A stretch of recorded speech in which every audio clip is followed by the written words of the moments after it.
Hey beauties, Emily here. One big topic that I get to deal with all the time with my beautiful business owner clients is the leadership challenge around staff underperforming. So of course, staff underperforming is our leadership issue. It's our thing to address. It's our problem. It's on our plate. It's our mandate. The buck stops with us. And for a lot of employers, especially in Australian culture, we've got a ton of legislation that protects workers, which is fabulous. Yes, I love anything that improves overall being and prosperity and people's human rights. So I'm going to get you to come and join me while I make a cup of tea before my last meeting. And so I love that we have our awards system in Australia. I love that we have a Fair Work Commission. I love that we have a really high baseline of human rights. And there's a little bit of a downside to it. And the downside to it is we've combined that with a whole bunch of privilege culture. Oh, I just dropped something. A whole bunch of privilege culture. And often owner managers who do not recruit staff with very clear expectations around what their role is, what the performance measures are, with monitoring systems, even an induction plan, right? Massive amounts of companies don't even have induction plans that staff come into. So the platform that we create that staff come into our businesses with obviously sets the tone of how they're going to perform. And even before that, how you pre-qualify applicants to jobs is so crucially important. I don't want people interviewing staff, potential staff, unless they're pretty certain, I'm just making my cup of tea, unless they're pretty certain they're like a perfect fit for the role because we've done such aggressive pre-qualification and screening. Now, tip, if candidates who come in and apply for a role aren't willing to do pre-employment screening, aren't willing to do those checks, aren't willing to do those tests, that screening, it gives you an insight into what their attitude's going to be like after you hire them. So I recommend what I call front-loading recruitment, where you do a heap of screening pre-even bothering to look at their resume stage.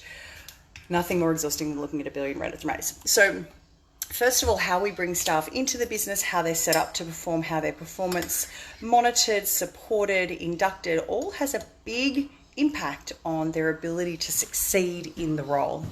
And then it's when do you cut and run? Okay, I like to work off what I call the floor and ceiling premise on performance, which is we've got an idea, and this doesn't have to be super complicated, right? I'm just pouring my stuff into my tea. This doesn't have to be super complicated.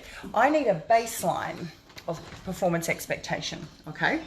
And what I call the floor is the 80% of that performance. And if people are consistently producing less than 80% of their productivity, I've got a challenge on my hands. I've got a employee that I want to performance manage. I want to check in that they're aligned. I want to see that they've got the resources they need. We want to reassess for their competency and their capability, that they're resourced and supervised and monitored with what they need. And if people are pushing up to the more than 95% of productivity, then they aren't being challenged enough, okay? So I want to I sit people between the ceiling and the floor, right? So the floor is the 80% and the ceiling is the 95%.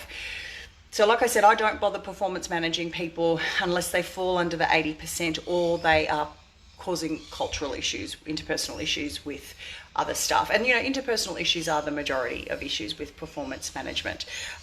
So when to cut and run? Well, our legislation and our awards can make that really tricky for employers. We have different standards around trial periods, for small businesses and large businesses. And if you don't know what that is as a business owner, it is a good idea to have a consultant support you so that you know you're acting within the law.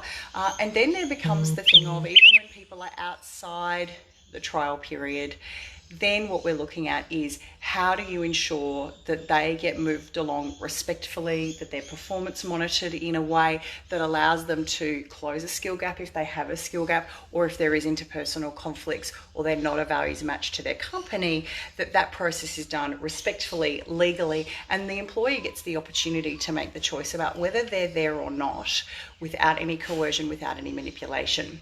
So that's a big important aspect for me that owners understand. You do have choices. A lot of people feel really at the mercy of the Act and at the mercy of our HR legislations here.